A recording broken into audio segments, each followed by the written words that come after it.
नमस्कार। न्यूज जंगल के heritage talk with Anoop के दूसरे एपिसोड में आपका स्वागत है। इस एपिसोड में हम चर्चा करेंगे कानपुर की स्थापना को लेकर, प्रशासनिक स्थापना को लेकर के।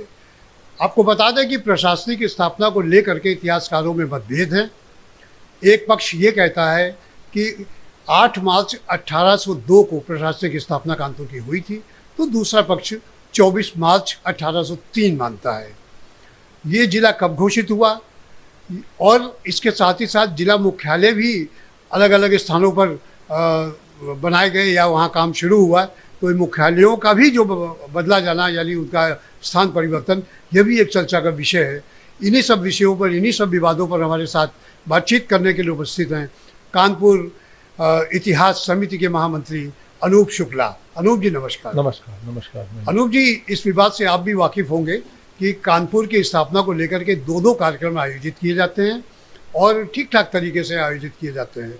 तो ऐसे में जो हमारे शहरवासी हैं या वो जो कानपुर के लोग हैं और दूसरी जगहों पर रहने लगे हैं, बस गए हैं, या वो लोग हैं जो कानपुर को प्यार करते हैं किन्हीं भी वजहों से, उनमें एक भ्रम की स्थिति है। आपको क्या लगता है ये स्थिति क्यों उत्पन्न हुई? महेश जी, भ्रम की स्थिति इधर कुछ वर्षों से जरूर अब ज़्यादा हुई, इसे सोशल मीडिया और मीडिया में जो प्रचार से।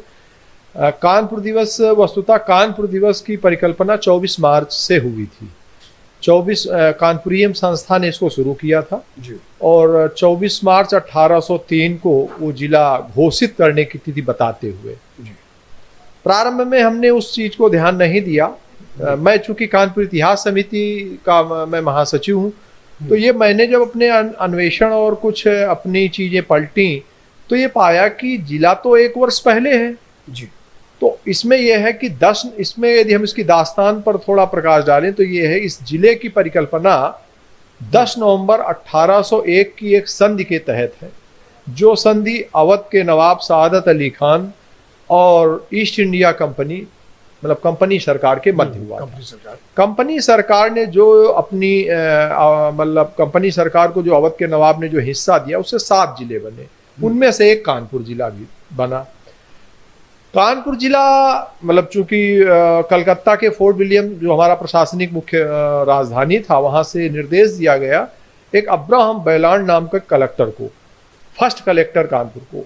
तो जब जिला जो 1801 में, नवंबर 1801 में जब जिला बन गया, तो उसका एक भूभाग उन्होंने समझ लिया कि कितने परगने और कितनी इनकम, जो कि मैंने पढ़ा जो 10 नवंबर 1801 का शर्तनामा, उसमें 2-3 पॉइंट है कि कितना वहां पर टैक्स था, मतलब मालगुजारी था, कितना रेवेन्यू मतलब आता था, किन किन जगहों का एरिया था। वो लैंड रेवेन्यू उसका आधार होता है। हाँ, लैंड रेवेन्यू जी। उस समय कंपनी और नवाब कैसे वसूलते थे, वो उस ढंग से उसका मूल्यांकन, चूंकि लास्ट वसूली तो वही कर रहे हैं, रेवेन्यू का कलेक्शन। उसमें कानपुर नहीं है।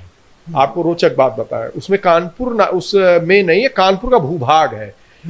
कोड़ा जहानाबाद से इटावे तक का हिस्सा ये जिक्र है। तो ऑलरेडी वो अलमास अली का हिस्सा था, वो अवध का हिस्सा में ही कानपुर जिला बना।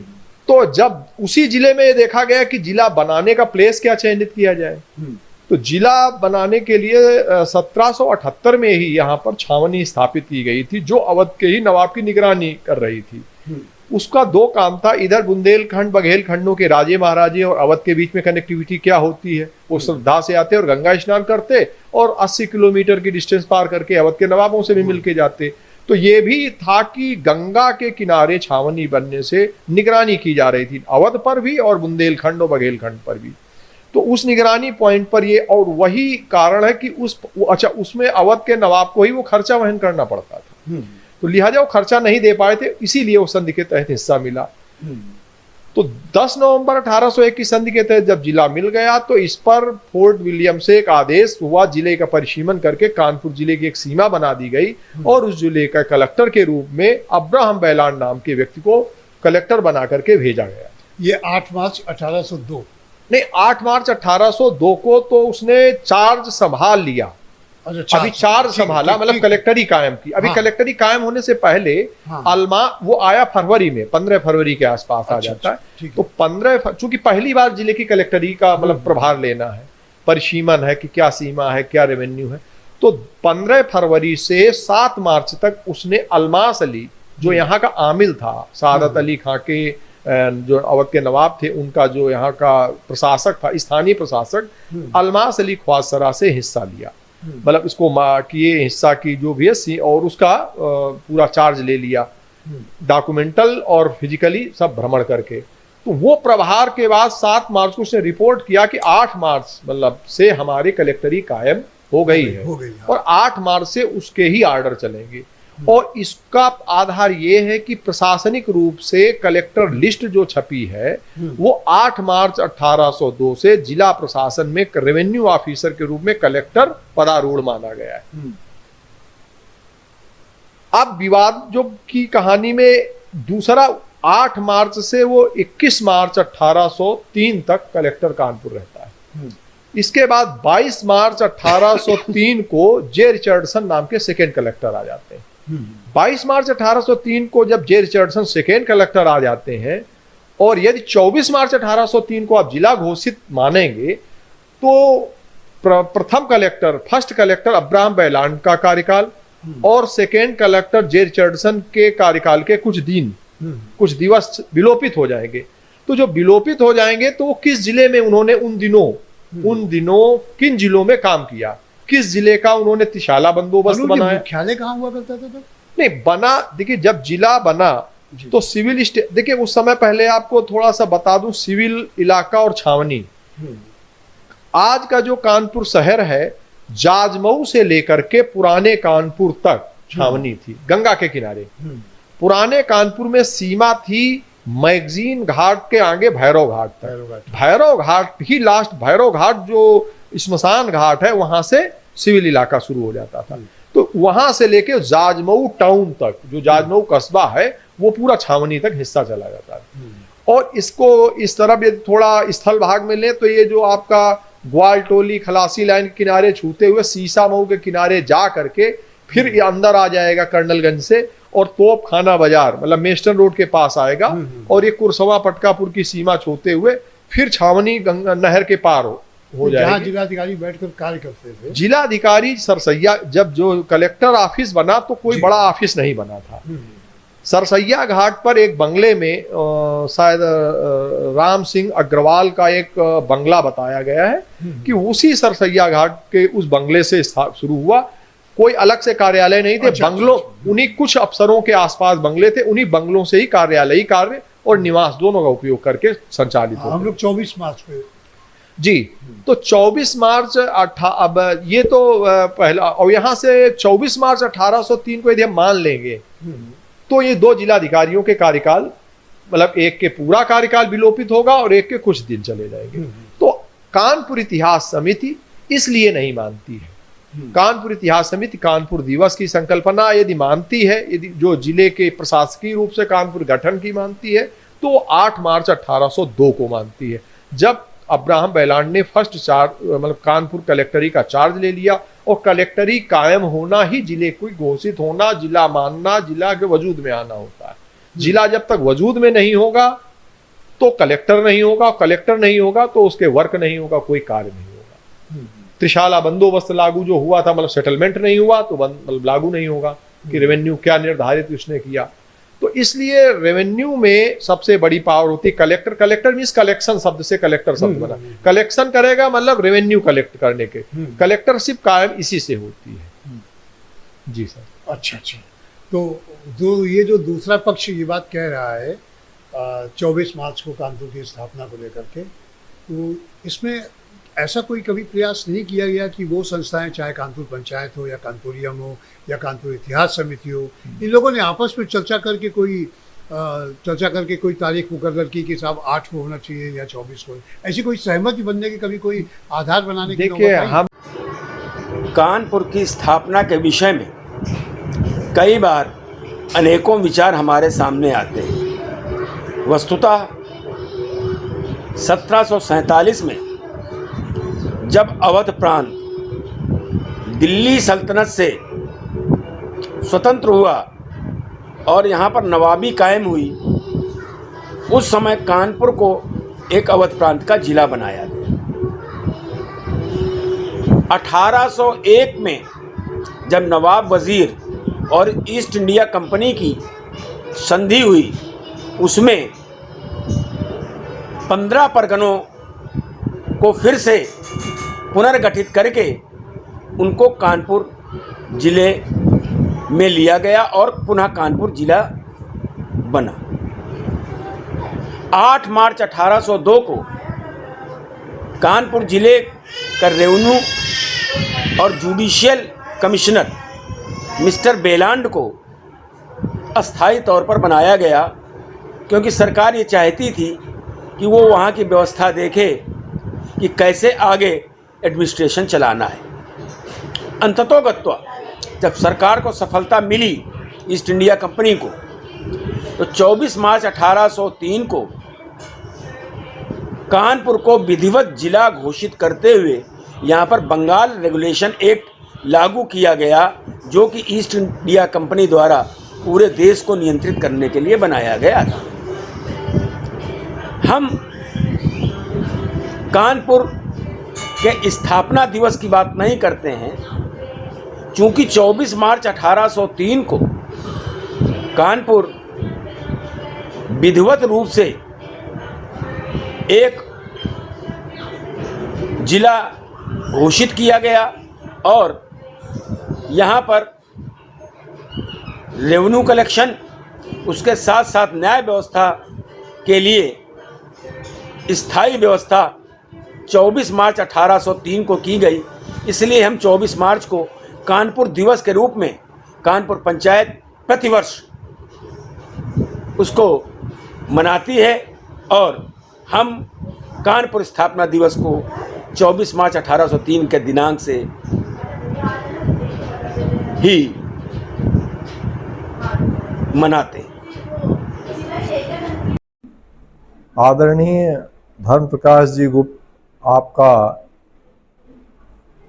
कानपुर विषय के वीडियो संदर्भ देखा। आप द्वारा ये कहा जा रहा है कि कानपुर स्थापना के संदर्भ में आप कानपुर दिवस नहीं मना रहे हैं। 24 मार्च 1803 को विधायी रूप से जिला घोषित करने की तिथि पर मनाते हैं, प्रतिवर्ष मनाते हैं।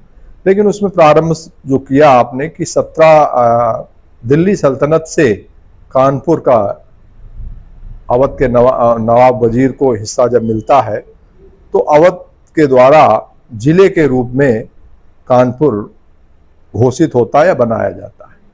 1801 की संधि में जब वो कंपनी सरकार को हिस्सा दिया जाता है तो 15 परगनों के माध्यम से वह पुनर्गठित करके जिले के रूप में आता है। और 8 मार्च 1802 को मिस्टर वेलांड को कमिश्नर, रेवेन्यू कमिश्नर और जुडिशियल व्यवस्थाओं के लिए अस्थायी रूप से तैनात किया जाता है।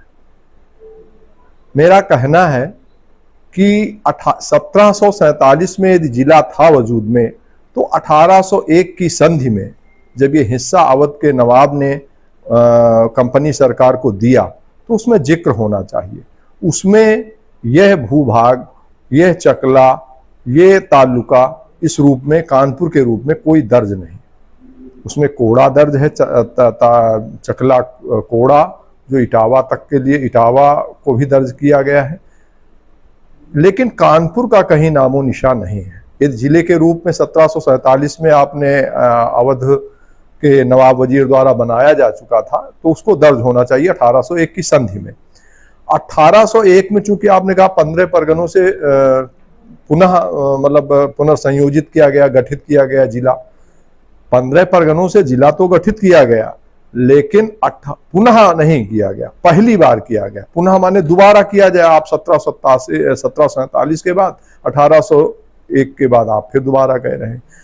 उक्त के क्रम में कहना है कि जो 10 नवंबर 1801 की संधि में कानपुर का कोई वजूद नहीं है कि कानपुर नाम का कोई भूभाग, भूभाग है लेकिन कानपुर कोई ऐसा भूभाग नहीं जो संधि पत्र में उल्लेख किया जाए कितना बड़ा एरिया है उसका, ये कौन चला रहा, जिले के रूप में तो कतई वो मौजूद नहीं।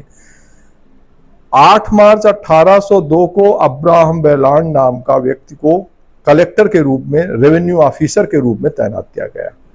अस्थायी व्यवस्था का कोई संदर्भ मेरे संज्ञान में आज तक नहीं आया। अस्थायी व्यवस्था पहले लागू की जाती है और उसके प्रयोग धर्मिता पर स्थायी व्यवस्था दी जाती है, ये आपके ही द्वारा ज्ञात हुआ। और 24 मार्च को विधायी रूप से कानपुर जिला घोषित हुआ।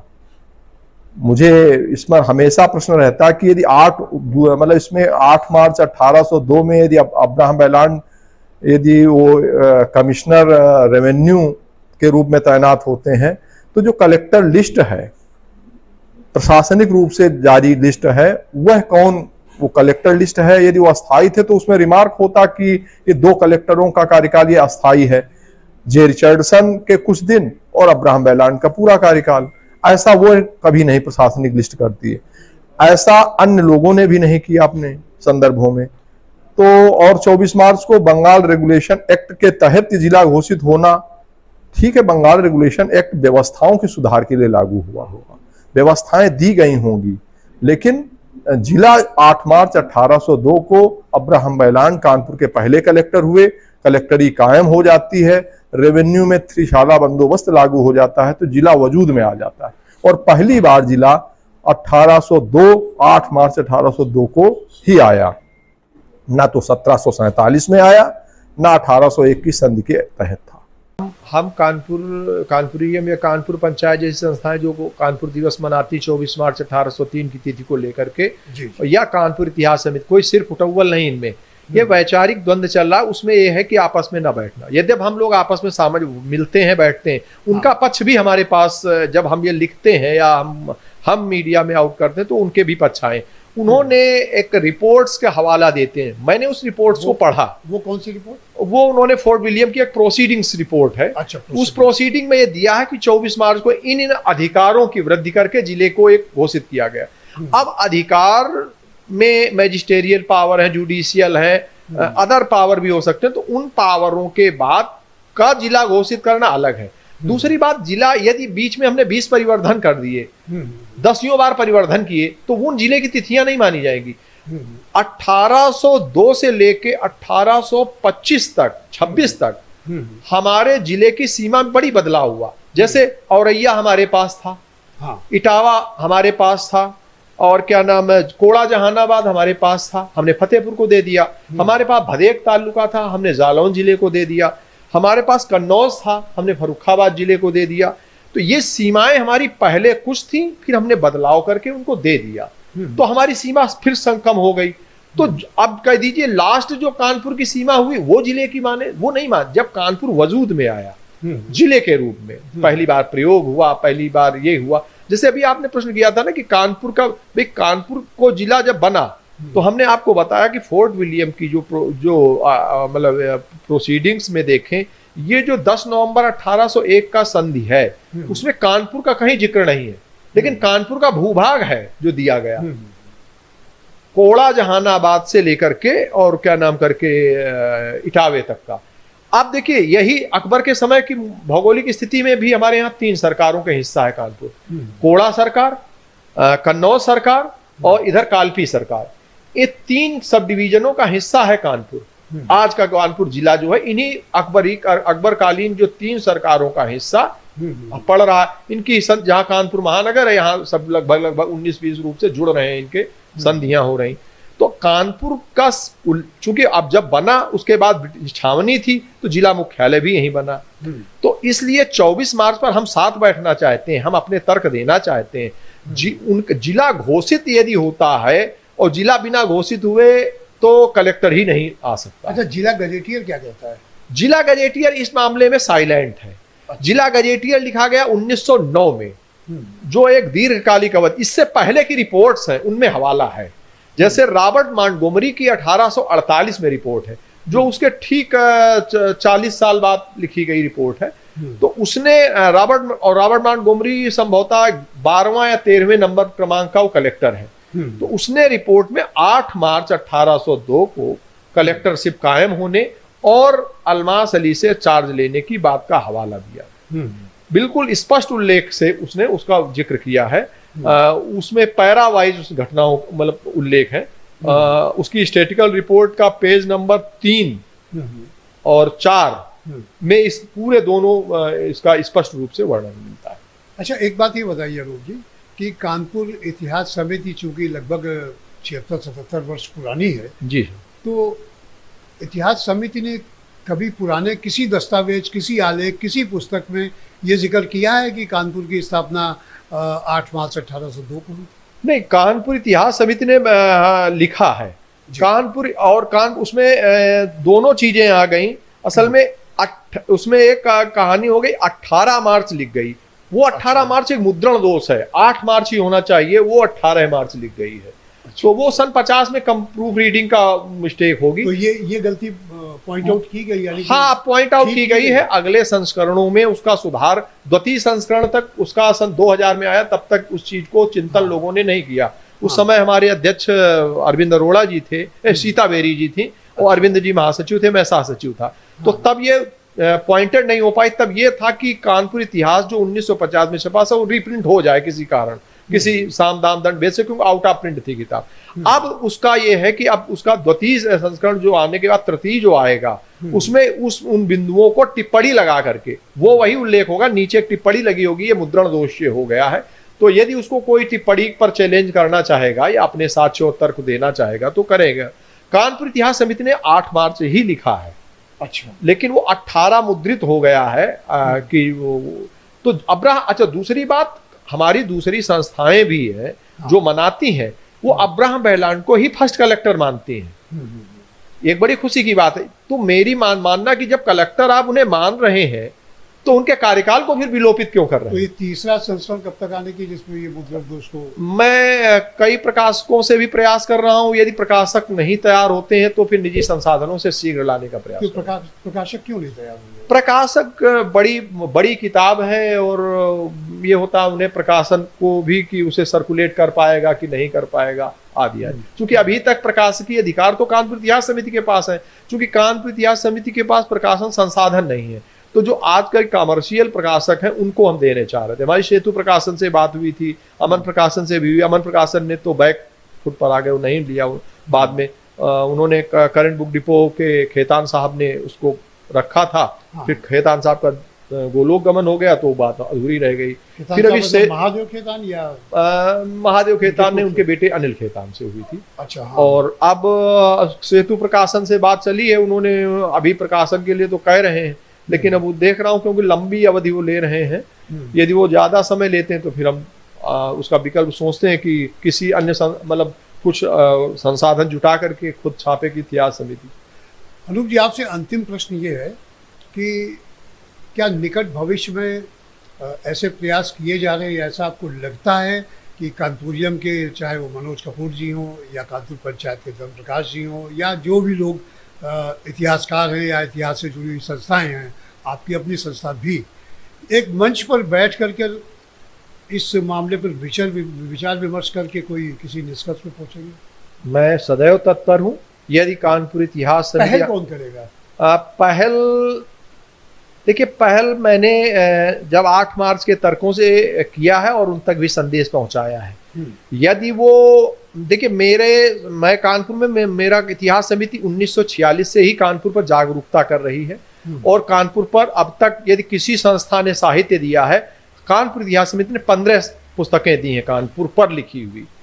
तो ये बड़ी, और अन्य संस्थाओं ने अब तक कोई साहित्य नहीं दिया। स्मारिकाओं के आकार की 2 कानपुरियम ने छापे हैं और शायद कानपुर पंचायत ने भी कुछ छापा हो साहित्य, लेकिन पुस्तकाकार हमने 15 पुस्तकें कानपुर पर दी हैं। तो हमारा प्रयास है, कानपुर इतिहास समिति की हमेशा संकल्पना रही है कि कानपुर परक साहित्य समाज को दे, कानपुरियों को दे। लेकिन मैं चाहता हूं कि इस पर बैठें, वो हमारे साथ बैठें।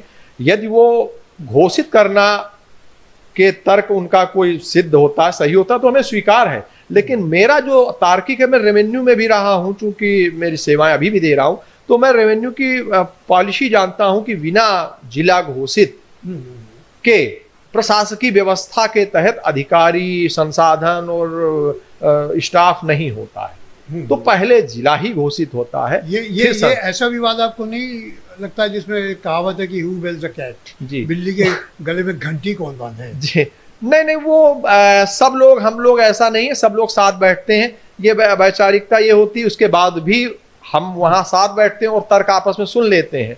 और उसके बाद हटते ही अपने अपने तर्कों पर अडिग हो जाते एक हैं। दूसरे के आयोजन में जाना होता है। जरूर, मैं कानपुरियम के कानपुर दिवसों में जाता हूं और कानपुर पंचायत के भी आयोजनों में जाता हूं तो आपका और जाना मानित भी किया आपका गया। जाना क्या ये संकेत नहीं कि आप उनकी बात मान रहे हो? नहीं, बात देखिए, मैं कानपुर पर यदि कोई सांस्कृतिक, एक प्रकार का सांस्कृतिक रूप से कानपुर को यदि याद किया जा रहा है तो मुझे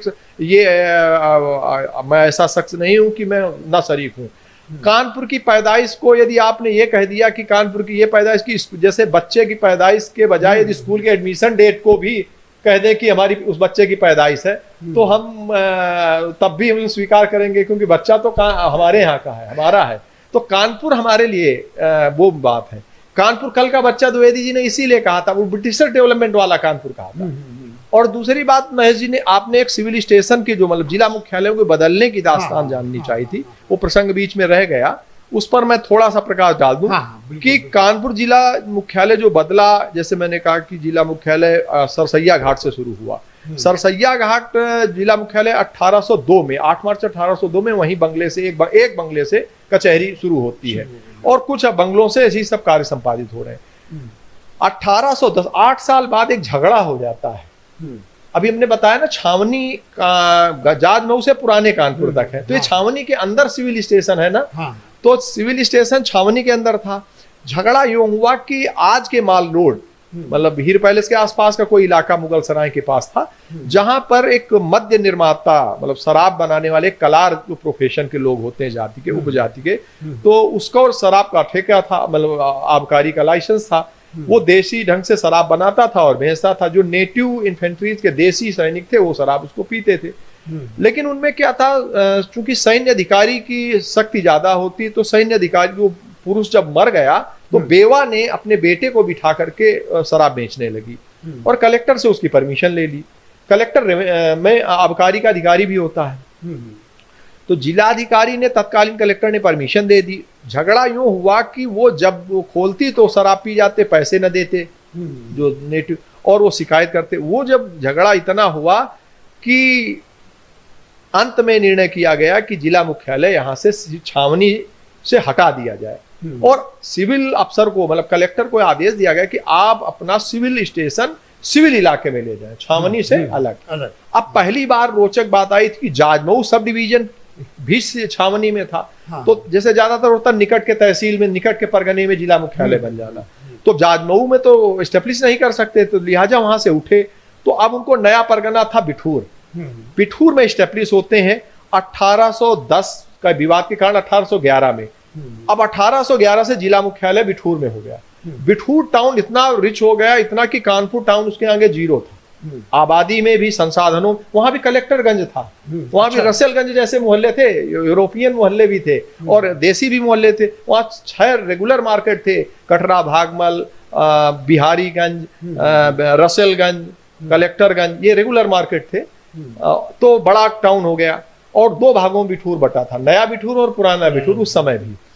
तो सिविल स्टेशन, वहां भी एक झगड़ा यूं हुआ, झगड़ा नहीं हुआ, वहां की घटना यूं होती है कि बाजीराव पेशवा द्वितीय, बाजीराव द्वितीय जब पदच्युत कर दिए गए और पूना से बनारस होते हुए, चित्रकूट होते हुए कानपुर में प्रवास के लिए इच्छा जाहिर की, तो उनके साथ जब ठहरने आए तो यहाँ उनके साथ रेजिडेंट कमिश्नर एक था, वो भी एक अधिकारी, उसी इक्वल कलेक्टर रैंक का ICS अफसर।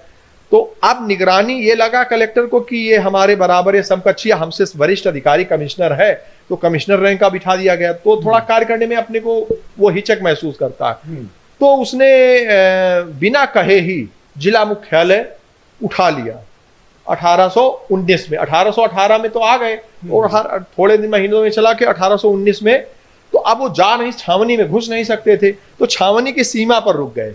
अच्छा। जो नवाबगंज का जो इलाका, विष्णुपुरी का इलाका कानपुर का है, छावनी, इसके बाद भैरव घाट से छावनी शुरू हो रही थी, तो वहीं पर रुक गए। तो आज जो उस समय का कलेक्टर का बंगला HBTI कैंपस में था, वहीं ट्रेजरी थी, विष्णुपुरी नंदलाल खन्ना स्कूल के आसपास, सूबेदार कोठी के आसपास कुछ कोर्टें थी, कुल रैना मार्केट में कोर्टें थी। जो CSA का फार्म है, जो लक्ष्मण बाग ऑफिसर्स क्लब के पीछे, लक्ष्मण बाग ऑफिसर्स क्लब के पीछे वाला ओपन जेल था, हाँ। और वहीं पर एक चूंकि मिशनरी ऑफिस चल रहा था असरापुर नाम से, असरापुर अपने लोग नेटिव आश्रयपुर को कैसे अनाथों का हाँ, मोहल्ला हाँ, था, हाँ। और वहीं पहला चर्च स्थापित हुआ था गुटेहा में। तो वो उनको लैंडमार्क अच्छा लगा, तो जिला मुख्यालय 1819 से लेकर के और 1857 की क्रांति तक यहाँ रहा। 1857 की क्रांति में ये सिविल स्टेशन ये भी नष्ट हो गया, यहीं ट्रेजरी जला दी गई, यहीं कलेक्टर का बंगला जला दिया गया, और लूटपाट करते हुए विद्रोही सैनिक दिल्ली चलो का नारा देते हुए चल दिए। अब जब ये चल दिए तो अब अच्छा, इधर विद्रोह के कालखंड में फिर वो जिला मुख्यालय बंद, फिर वो बंगलों से फिर चल रहा है 2 साल तक। 1859 में जमीन प्रपोज, जब 57 की क्रांति का दमन हो गया तो 59 में सिविल लाइन में वहीं से सरसैया घाट के पास ये स्थान चयनित किया गया, जो आज वर्तमान कचहरी है। 59 में निर्मित हुई और 1860 में उसमें बिल्डिंग्स में पहुंच गई। मार्च 1860 में वर्तमान कचहरी, सिविल कोर्ट और कलेक्ट्रेट दोनों वहां पहुंच गई। तो ये तीसरा हमारा सिविल स्टेशन, ये जो वर्तमान पहला है, दूसरा, ये चौथा हुआ। हाँ। चौथा भी उसी जगह पर, मतलब उसी इलाके में आ गया जिस जगह से हम लोग शुरू हुए थे, वहीं दोबारा आ गए। तो इस ढंग से हमारी जिला मुख्यालय बदला, और उसमें 1860 से आज तक हम वहीं पर हैं। हमारी रोचक बात है, 1860 की सिविल कोर्ट की बिल्डिंग तो तोड़ दी गई है, लेकिन 1860 की कलेक्ट्रेट बिल्डिंग आज भी हमारी मौजूद है, जिसमें इलेक्शन ऑफिस, मुहाफिज खाना वगैरह का हिस्सा है। ये हिस्सा है सदर कानूनगो का हिस्सा। तो ये आज भी ओल्ड कलेक्ट्रेट बिल्डिंग बनी हुई है। ये ओल्ड कलेक्ट्रेट इलेक्शन ऑफिस का जो पश्चिमी हिस्सा है, इसी के सामने पार्क थी, इसमें एक नीम का पेड़ था, यहीं पर मोतीलाल नेहरू, पृथ्वीनाथ चक तखत डाल करके वकालत की प्रैक्टिस करते थे, कलेक्ट्रेट के ही सामने। तो ये कानपुर का सिविल स्टेशन का इतिहास। बहुत बहुत धन्यवाद अनूप जी, आपने हमारे दर्शकों को बहुत अच्छी जानकारी, रोमांचक जानकारी, बहुत एक्सक्लूसिव जानकारी दी। बहुत बहुत धन्यवाद। हम लोग मिलेंगे अगले एपिसोड में, जल्द ही मिलेंगे। तब तक के लिए नमस्कार। धन्यवाद।